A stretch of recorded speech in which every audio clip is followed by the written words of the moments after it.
અને પાટણ બાદ રાજકોટ કલેક્ટર કચેરીને બોમ્બથી ઉડાવી દેવાની ધમકી મળી છે। Crime branch, SOG, dog squad સહિતની ટીમ પણ ત્યાં પહોંચી ચૂકી છે। સાઉથના રાજ્યમાંથી કોઈ વ્યક્તિએ આ ઈમેલથી ધમકી આપી છે। પહેલા પાટણમાં ધમકી આપવામાં આવી અને હવે તે જ રીતે રાજકોટ ખાતે પણ અત્યારે કલેક્ટર કચેરીને બોમ્બથી ઉડાવી દેવાની ધમકી મળી છે।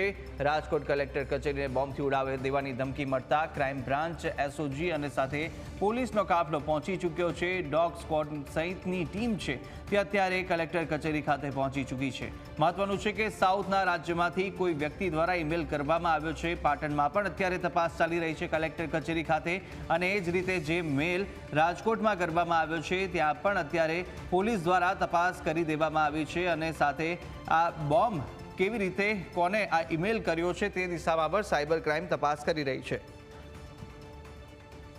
વધુ વિગતો સાથે સંવાદદાતા ઋષિ ફોનલાઈન પર જોડાયેલા છે। ઋષિ, રાજકોટમાં પણ ધમકી મળી છે કલેક્ટર કચેરીને બોમ્બથી ઉડાવી દેવાની, શું વધુ વિગતો સામે આવી રહી છે? કયા પ્રકારની તપાસ થઈ રહી છે?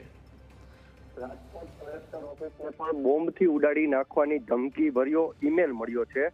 સાઉથથી કોઈ વ્યક્તિએ આ ઈમેલ મોકલ્યાનું અત્યારે પ્રાથમિક તબક્કે સામે આવ્યું છે। ત્યારે રાજકોટમાં અત્યારે ઈમેલની ગંભીરતા સમજીને SOG, crime branch, dog squad સહિતની ટીમ અત્યારે સર્ચ ઓપરેશનમાં લાગી છે। હાલ અત્યારે સમગ્ર કલેક્ટર કચેરીની તપાસ કરવામાં આવી રહી છે। ત્યારે કોઈ તીખણ ખરી હોય તેવું એક પ્રાથમિક તબક્કે પણ માનવામાં આવેલું છે, પરંતુ હાલ અત્યારે આ પ્રકારની ધમકી પોલીસ ગંભીરતાથી જોવે છે અને એ ગંભીરતાને ધ્યાનમાં રાખીને હાલ અત્યારે સર્ચ ઓપરેશન શરૂ છે।